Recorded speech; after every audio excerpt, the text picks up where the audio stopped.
अस्सलाम वालेकुम, मैं जमील फारूकी हूं। आप मेरा ऑफिशियल यूट्यूब चैनल देख रहे हैं। तमाम तारीफ ज़ात पाक के लिए जो हमारी शहरत से भी करीब है और हमारी हर आने जाने वाली सांस के बीच में होने वाली मामूली सी जुम्बिश को भी बखूबी जानता है। और तमाम दुरूद पाक नबी आखिर ज़मां हज़रत मोहम्मद मुस्तफ़ा अहमद मुज्तबा सल्लल्लाहु अलैहि वसल्लम की ज़ात पाक के ऊपर जो वजह तख्लीक़ कायनात हैं, जिनकी वजह से हम हैं, जिनकी वजह से ये कुल कायनात है। आज 18 नवंबर है, पीर का दिन है, जिस वक्त ये वीडियो रिकॉर्ड हो रही है पाकिस्तानी वक्त के मुताबिक दोपहर के 1 बज चुके हैं। और मेरी अंडरस्टैंडिंग में, मेरी नज़र में आज के दिन की सबसे बड़ी डेवलपमेंट, सबसे बड़ी ब्रेकिंग न्यूज़, सबसे बड़ी खबर यह है कि 25 करोड़ अवाम का मुर्शिद यानी कप्तान यानी कैदी नंबर 804 यानी इमरान खान वापस आ रहा है और डंके की चोट पर वापस आ रहा है। वो कौन से अवामिल हैं जिन्होंने तहरीक पैदा की है? क्या कहीं पर कोई बड़ा राब्ता हुआ है? आज इस हवाले से मेरे पास कुछ इनसाइडर्स हैं, वो मैं आपके सामने शेयर करूंगा। प्रेशर कितना डेवलप हुआ है और कितनी हद तक डेवलप हुआ है, जिसकी वजह से सरकार के पांव जमीन पर नहीं बैठ रहे हैं, जमीन पर नहीं लग रहे हैं। प्रेस कॉन्फ्रेंस पर प्रेस कॉन्फ्रेंस हो रही है, उसकी तफसीलात क्या है वो शेयर करूंगा। और जो पाकिस्तान में अशराफिया समझे जाते हैं, पाकिस्तान में सरकार समझे जाते हैं, वो लंदन में अपने आप को दिवालिया डिक्लेयर करवाते हैं कि कहीं टैक्स ना देना पड़े। ये हालत है। यानी पाकिस्तान के अंदर जो आपको इस वक्त शहपर सरकार सब कुछ नजर आते हैं, वो लंदन में दिवालिया नजर आते हैं। उसकी वजह क्या है? हुसैन नवाज साहब के हवाले से गजट में नाम आया, उसकी तफसीलात क्या है वो मैंने शेयर करनी है। इसके अलावा पाकिस्तान तहरीक इंसाफ तो अपनी जो प्लानिंग कर चुकी है, लेकिन इमरान खान साहब के जो केसेस हैं वो रोज बरोज बढ़ रहे हैं, उनकी तादाद में इजाफा हो रहा है। अब 5 अक्टूबर को जो कुछ हुआ, 5 अक्टूबर को जो कुछ हुआ उस वक्त इमरान खान जेल में थे, लेकिन उसके बाद भी उन पर दर्जन भर मुकदमात दर्ज हो गए। उसकी तफसीलात क्या, तफसीलात मैंने शेयर करनी है। इसके वायरल ट्वीट्स, वायरल बयानात, इसलिए गुजारिश है कि आपने वीडियो को शुरू से आखिर तक देखना है। एक और गुजारिश, अगर आपने चैनल अभी तक सब्सक्राइब नहीं किया, सब्सक्राइब कीजिए। बेल आइकन यानी घंटा या घंटी अपने अंगूठे, उंगली या साथ रख के डंडे से दबा सकते हैं। इसके अलावा व्हाट्सएप चैनल का लिंक जो है वो हर वीडियो की डिस्क्रिप्शन के अंदर, टाइटल के नीचे जहां हैशटैग होते हैं उस डिस्क्रिप्शन के अंदर मौजूद होता है, उसको जाकर क्लिक कर लीजिए। बड़ी आसानी आपका और हमारा राब्ता हो सकेगा। फायरवॉल की वजह से बाज़ औक़ात नोटिफिकेशन यूट्यूब पर नहीं मिलता है। इससे पहले कि कप्तान के मुमकिना तौर पर वापसी के हवाले से जो मुहर्रिकात आए हैं उसकी डिटेल में मैं जाऊं, टॉप स्टोरीज आज की शामिल कर लेते हैं। सबसे पहले हम बात करते हैं, वो मैं आगे चल के शेयर करूंगा। इमरान खान पर दायर जो केसेस हैं उनकी तादाद दीगर सूबों में पहले 44 थी, लेकिन 5 अक्टूबर के बाद से इमरान खान अगरचे जेल में है, इस दौरान होने वाले एहतजाज के बाद 18 मजीद केसेस इमरान खान साहब पर बना दिए गए। अब उनकी टोटल तादाद 62 हो गई है। नौरीन नियाजी साहिबा की दरख्वास्त थी, इस्लामाबाद हाई कोर्ट में उसकी समाअत हुई और वकील मिर्जा आसिम बेग साहब और दीगर इसके अंदर पेश हुए। तो अब आप अंदाजा लगा लीजिए कि मामलात क्या है। यानी एक बंदा जेल के अंदर बैठा है जिसका तमाम वाकयात से कोई लेना देना नहीं है, उसके ऊपर 18 मुकदमात दर्ज कर लिए जाते हैं। हद हो गई है। क्योंकि पहला दिन है, वर्किंग डे है, तो केसेस के ऊपर पहले बात करूंगा, इसलिए बाकी जो मुहर्रिकात हैं उसके ऊपर बाद में बात होगी। रावलपिंडी में दर्ज 9 मई के मुकदमात में नया मोड़ सामने आया। वो क्या है उसकी तफसीलात मैं शेयर करता हूं। प्रोसिक्यूशन टीम ने पीटीआई के 3 रहनुमाओं से मुतालिक अपना जो बयान है वो वापस ले लिया है। यह नजरिया जरूरत के तहत कभी बयान दे देते हैं, कभी वापस ले लेते हैं। उनको पता चल जाता है कि अगर बैकआउट कर गए हैं जिसके ऊपर इल्जाम था एक्यूज, तो वो फिर अपना बयान बदल लेते हैं। प्रोसिक्यूशन टीम ने पीटीआई के 3 रहनुमाओं से मुतालिक अपना बयान वापस ले लिया है। सदाकत अब्बासी, वासिक कयूम अब्बासी और उमर तनवीर बट वादा मुआफ गवाह नहीं बन रहे। तीनों रहनुमा अपने इकबाली बयान से मुनहरिफ हो गए। प्रोसिक्यूशन टीम ने यह बयान जमा करवा दिया। अच्छा, जिस वक्त आप ये वीडियो जिस वक्त ये वीडियो आप देख रहे होंगे उस वक्त हो सकता है कि 190 मिलियन पाउंड केस की समाअत भी शुरू हो चुकी हो और तोशाखाना 2 केस की समाअत भी शुरू हो चुकी हो अडयाला जेल के अंदर। अभी उसकी तफसीलात शेयर करता हूं। अडयाला जेल में इमरान खान और उनकी अहलिया के खिलाफ आज 190 मिलियन पाउंड केस की समाअत थोड़ी देर में शुरू हुई है। तोशाखाना 2 केस में फर्द जुर्म की कार्रवाई का भी इम्कान है। आज की तारीख दी गई थी जज शाहरुख अर्जुमन साहब की जानिब से कि आज वो फर्द जुर्म आयद कर देंगे। अब आज फर्द जुर्म आयद होती है नहीं होती, इसकी जो तफसीलात आएंगी वो शेयर करूंगा, लेकिन आज हियरिंग जरूर है। अब इसके अंदर से क्या निकलता है वो भी हम देख लेंगे। बुशरा बीबी की बरियत की दरख्वास्तों पर समाअत होगी। 190 मिलियन पाउंड केस में 342 के बयानात भी रिकॉर्ड किए जाने के इम्कानात हैं। 190 मिलियन पाउंड केस की समाअत जज नासिर जावेद राना, जबकि तोशाखाना 2 की समाअत जज शाहरुख अर्जुमन करेंगे। ये दोनों बड़े इंपॉर्टेंट केसेस हैं जिसकी तफसीलात मैंने शेयर करनी थी। आगे चलते हैं। एहतजाज और तोड़ फोड़ पर दहशतगर्दी दफात के तहत थाना संजानी के मुकदमा में पाकिस्तान तहरीक इंसाफ के कुछ रहनुमा जैसे अली नवाज, आवान, आमिर मुगल और दीगर गैर हाजिर मुल्जमान के वारंट गिरफ्तारी जारी कर दिए गए। इंसदाद दहशतगर्दी अदालत के जज ताहिर अब्बास सिपरा ने मुकदमात पर समाअत की है। आईनी केसेस और सुप्रीम कोर्ट के केसेस, क्योंकि ये सुबह सुबह का वक्त होता है, मंडे पहला दिन या फर्स्ट वर्किंग डे है, तो उसके ऊपर बात करना बनती है।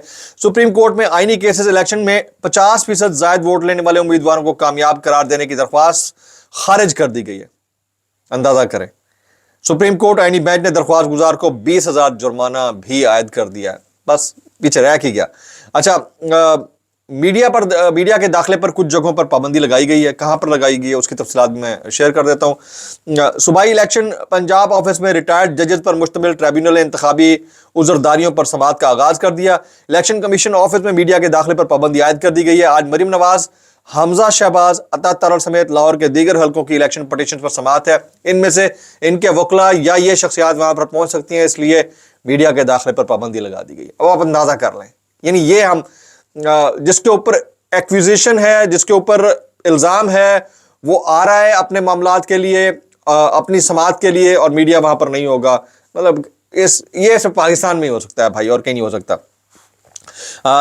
तोशाखाना 2 केस की समाअत जो है वो अडियाला जेल में आज हो रही है, और बुशरा बीबी जो है वो पहुंच चुकी हैं। इमरान खान की बहनें और जज शाहरुख अर्जुमंद भी अडियाला जेल पहुंच चुके हैं। अब आ जाते हैं एक और इंपॉर्टेंट डेवलपमेंट की तरफ। ये मुझे इसने चकरा कर रख दिया। ये मैं एक तस्वीर आपको दिखा रहा हूँ, ये तस्वीर मुलाजा कीजिएगा। इस बच्चे का नाम जो है वो शायान है। ये पाकिस्तान यानी लाहौर का रिहायशा है। पंजाब पुलिस की बड़ी कामयाबी, 9 साला शायान को लाहौर से गिरफ्तार कर लिया इन्होंने। उम्र 9 साल है, ठीक है। इसने बस एक गलती की है कि वो जो स्टिकर्स मिलते हैं ना, ये 24 नवंबर के स्टिकर दीवारों पर चश्मा कर रहा था, उसको उठा लिया। और 9 साला बच्चे को स्टिकर्स लगाने के ऊपर, स्टिकर्स चश्मा करने के ऊपर उठा लिया जाता है।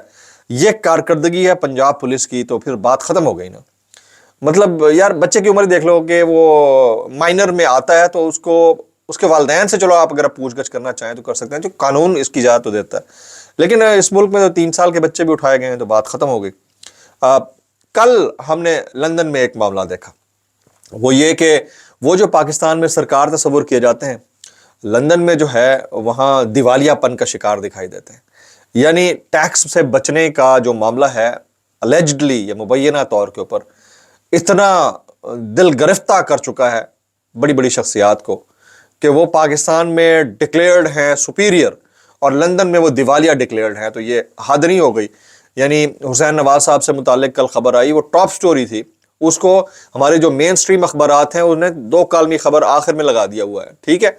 और स्टोरी क्या थी कि जी हुसैन नवाज जो हैं वो वहाँ के जज की जानिब से उनके गजट में उनका नाम आया, और वो बैंकक्रप्ट हो चुके हैं, दिवालिया हो चुके हैं। ऐसे हालात में अब आप सोचिए कि जो पाकिस्तान में टैक्स छुपाते हैं वो लंदन में भी टैक्स छुपा रहे हैं। तो इनसे जो कानून और इंसाफ है, उसके जो शिके हैं, वो तक तौबा मांगती होंगी भाई, अब किधर फंस गए।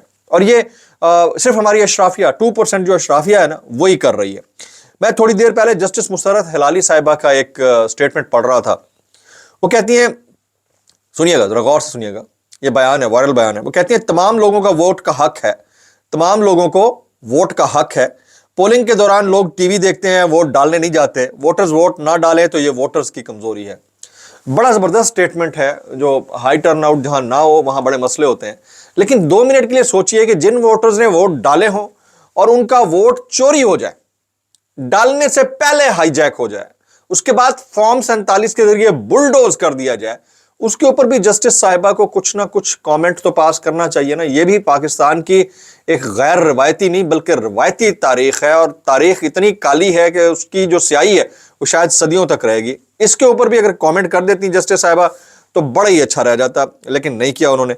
अच्छा, आम इंतखाबात में जो ट्राइब्यूनल्स बने से चेक करने के लिए, आम इंतखाबात के इलेक्शन तनाजात को निपटाने वाले जो ट्राइब्यूनल्स हैं, वो अब तक सिर्फ 17% तनाजात हल कर सकें।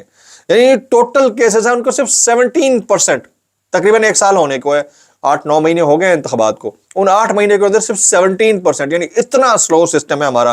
फाफिन ने अपनी रिपोर्ट में ट्राइब्यूनल्स की कारकर्दगी का जो पोल है वो खोल दिया। अब आप हालात चेक कर लें, ये पाकिस्तान के हालात है। अब आ जाते हैं जनाब, कप्तान डंके की चोट पर वापस आ रहा है। 2-3 ایک تو سب سے پہلی چیز یہ ہے کہ برطانیہ کا پاکستان کے اوپر بطور ملک یعنی ہماری سرکار کے اوپر شدید پریشر ہے. برطانوی وزیر خارجہ عمران خان صاحب کے ممکنہ ملٹری ٹرائل کے حوالے سے کہتے ہیں کہ ہمارے نالج میں نہیں ہے, اور برطانوی وزیر خارجہ جب یہ بات کرتا ہے تو وہ ہوا میں تیر نہیں چھوڑ رہا ہوتا, اس کو یقیناً کہیں نہ کہیں سے کوئی نہ کوئی ان پٹ ملتی ہے. ایک تو یہ. دوسرا, امریکہ کا جو پریشر ہے وہ وہاں پر جو سینیٹرز ہیں وہ بائیڈن انتظامیہ کو بھی نہیں چھوڑے. 40 سینیٹرز نے کانگریس کے وہ خط دوبارہ سے لکھ دیا بائیڈن ایڈمنسٹریشن کو کہ جو سیاسی قیدی ہیں پاکستان کے اندر بشمول عمران خان ان کو رہا کروانے کے احکامات دیے جائیں. پھر ابھی ٹرمپ کی ہینڈنگ اوور ٹیکنگ اوور چل رہی ہے. اس کے بعد پھر ایلن ماسک جو ہے وہ اسپیشل ٹیم کا ممبر بن چکا ہے. اس ساری صورتحال کے اندر پریشر سرکار کے اوپر ہے, ہماری سرکار کے اوپر یعنی حکومت وقت کے اوپر. اور حکومت وقت اس وقت اتنی پریشان ہے اس 24 نومبر کو احتجاج کو لے کر کہ رات کو 3-3 4-4 بجے اسلام آباد جیسے پوش ایریا کے اندر گھس جاتے ہیں کسی بھی پوش ایریا کے اندر اور لوگوں کو گرفتار کرنا شروع کر دیتے ہیں. اسلام آباد کی حالت ہے اور پنجاب کی حالت اس سے بھی زیادہ سخت ہے. تو ایسی صورتحال کے اندر ان کے اوپر پریشر اتنا بڑا ہے کہ یہ شاید 24 نومبر کے احتجاج کے پریشر کو لے بھی نہ پائیں, اور اس سے پہلے کوئی بڑا فیصلہ کرتے ہوئے آپشن نمبر 1 جو سب سے زیادہ مجھے پریکٹیکل لگتا ہے وہ یہ ہے کہ عمران خان صاحب کو شاید یہ اڈیالہ جیل سے نکال کر بنی گالا یا زمان پارک کے اندر ہاؤس اریسٹ کر دیں, اور پھر ان سے ریکویسٹ کی جائے کہ آپ جو ہے آنے والے ممکنہ کسی بھی سیٹ اپ کا حصہ بن جائیں یا اپنی پارٹی کو کہیں کہ وہ حصہ بن جائے, یا پھر آپ ملک سے باہر چلے جائیں, آپ کو طیارے میں بٹھا دیتے ہیں. یہ 2-3 چیزیں بہت پریکٹیکلی پاسبل ہیں, لیکن جو وہ کہتے ہیں نا کہ ترب کا پتہ ہے وہ عمران خان صاحب کے پاس 24 نومبر کا ہے. اور اس سے بڑھ کر جو امریکہ کا اس وقت ہینڈنگ اوور ٹیکنگ اوور کا جو پروسیجر چل رہا ہے اس میں ٹرمپ ایڈمنسٹریشن نے آتے ہی پہلا کام جو پاکستان کے حوالے سے کرنا ہے, انہوں نے صرف اور صرف اتنا کہنا ہے کہ انسانی حقوق کی جو پامالیاں ہو رہی ہیں اس کو سوئچ آف کیا جائے, اظہار رائے کی جو آزادی سلب کی گئی ہے اس کو سوئچ آف کیا جائے, جو آلریڈی سلب کی گئی جو سوئچ آف کر کے اب اس کو واپس راستے پر لایا جائے. ٹھیک ہے. اور تیسرا جو ہے وہ عمران خان صاحب کی رہائی, کیونکہ امریکہ کے اندر صرف جو انتخابات ہوئے ہیں اس میں عمران خان کی تصویریں دکھا کر ٹرمپ نے جو ہے نا ووٹ لیا مسلم سے. 80% مسلمانوں نے ٹرمپ کو ووٹ دیا اور پاکستانیوں نے تو ٹرمپ کو ہی ووٹ دیا, اور پھر انویسٹمنٹ ہوئی پڑی ہے لوکل لیول کے اوپر, پیسہ لگا کر وہاں کے جو لوکلز ہیں ان کو اسٹیٹ لیول کے اوپر جتوایا گیا ہے. تو اس صورت کے اندر تو آپ نہ ہی سمجھیں, سرکار جو ہے اس وقت ان کی پھپڑی پھا ٹٹیاں. ٹھیک ہے, یہ سب کچھ ہو رہا ہے. اس سارے معاملے کے اوپر بہت سارے ہمارے دوست کمنٹ کر رہے ہیں. عمران ریاض خان, سمیع ابراہیم, حامد میر صاحب یہ کامنٹ کر رہے ہیں, صابر شاکر صاحب بھی, ادھر سے ڈاکٹر شہباز گل صاحب ڈیجیٹل میڈیا ایکٹیوسٹ میں آپ نے, اور یا مقبول جان صاحب کے لیے آواز ضرور اٹھانی ہے. السلام علیکم ورحمۃ اللہ وبرکاتہ.